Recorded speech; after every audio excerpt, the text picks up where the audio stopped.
the magic school bus on the ocean floor. The next day, everyone showed up in a bathing suit. We boarded the old school bus and Fizzy started the engine. We were ready for a day of fun in the sun. When we finally came to the beach, we wanted to jump off the bus. But guess what? Miss Frizzle didn't stop. She kept right on going, past the lifeguard station, across the sand, and down to the water's edge. We are now in the intertidal zone, said Miss Frizzle. That is the part of shore that is covered with water at high tide and uncovered at low tide. Out the windows, we saw tide pools, puddles of water left on the shore. When tide was out, we were hoping the Frizz would let us out, but no such luck. She kept driving full speed ahead.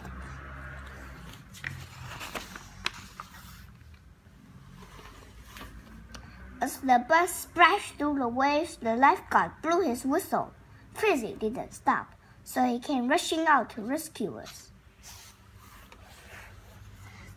Suddenly, a mysterious wave rose up. Miss Frizzle opened the door of the bus, and the lifeguard was swept inside.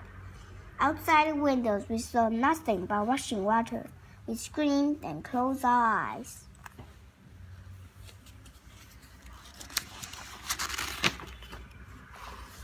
When we finally opened our eyes, everything was quiet. We were under the ocean, and there had been a few small changes. The bus had turned into a submarine, and everyone was wearing a diving suit. We should have known we were on another one of Miss Frizzle's crazy class trips. Right away, Miss Frizzle started talking about the ocean. We are now passing over the continental shelf, she said. That's the area that stretches from the shore to where the water is 400 to 606 feet deep. Miss Frizzle decided this was a good moment for us to get out of the bus. Thank goodness we had air tanks. All around us were fish, and more fish. Many kinds of fish swim in large groups called schools, said Miss Frizzle. Down below in the muddy bottom, lobsters were catching crabs. Starfish used their arms to pry open clamshells, and jellyfish floated past, catching small fish with their stinging tentacles. The ocean was teeming with life.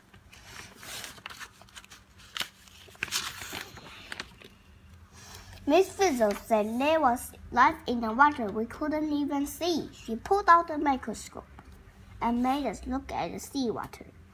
Under the microscope we saw strange creatures, girls and boys, said Miss Frizzle. These tiny living things are called plankton. We tried to listen, but we felt nervous. We noticed some dark shapes coming closer and closer.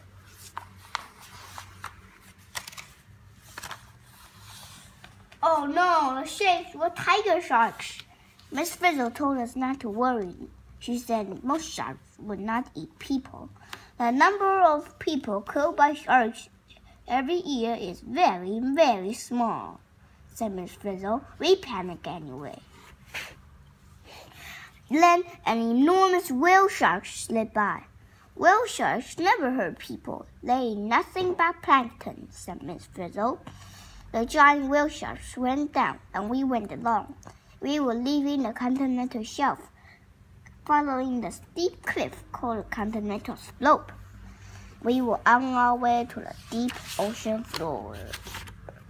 After a while, the whale sharks swam away, but the Frizz kept going down. The water was bitter cold and pitch dark. Sunlight could not shine down so deep. Miss Frizzle switched on her flashlight. As we swam onto the bus, we noticed that it had changed again. This time it was a submersible, a vehicle made for exploring the deep ocean floor. The pressure down here will crush an ordinary submarine, Frizzy exclaimed, and she drove all the way to the bottom. There is not enough food here for large animals, Miss Frizzle told us. Most deep-sea fish are tiny. The deep ocean floor was as empty as an underwater desert.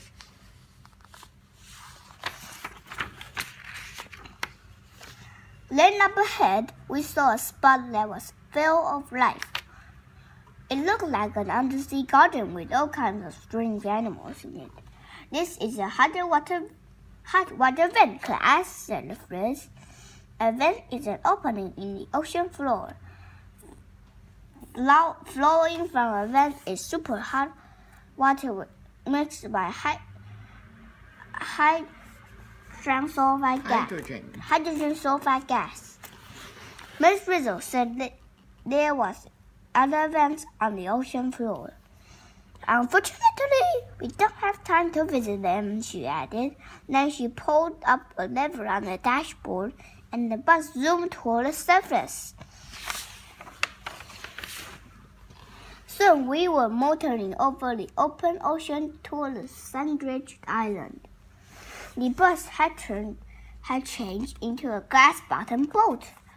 Through the glass, we saw what looked like a wall made of colorful rocks. Miss Frizzle said it was a coral reef made of tiny animals called coral polyps. We drove overboard and began to explore. The reef was made of many different kinds of corals. Some looked like trees and branches. Others looked like fans or fingers. Some even looked like human brains.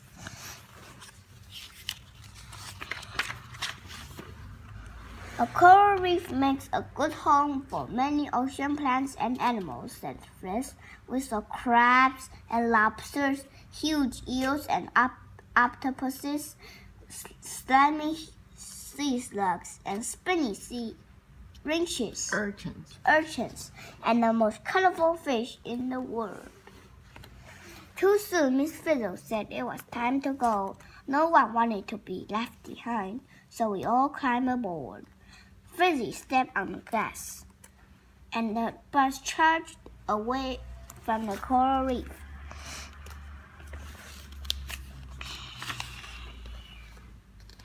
Nearby, a school of dolphins leaped past. In the distance, we saw a whale. Everything seemed normal. Then we noticed that something weird was happening. The bus was getting flat. As usual, Miss Frizzle was the only one who stayed calm. She drove us to an open current, and ocean current, and we were swept along in the fast-moving water for thousands of miles. After a while, we saw our beach again. Everyone stay on the bus, shouted the Frizz. And the bus was right. It had turned into a giant surfboard. We had to stand on top of it, and we were riding a wild way straight to shore.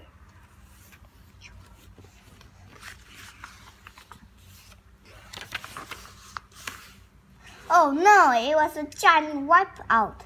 The whole class went under. The next thing we knew, we were washing up on the sand.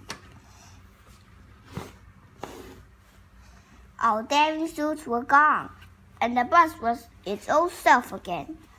There it was, sitting in the parking lot as if nothing had happened. We thanked Nanny for everything and hit the road.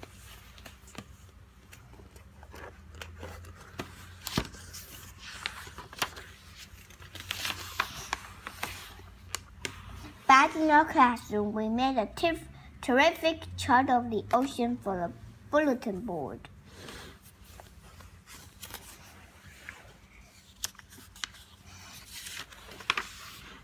But by then, we are definitely ready to go home. Thank goodness it was Friday.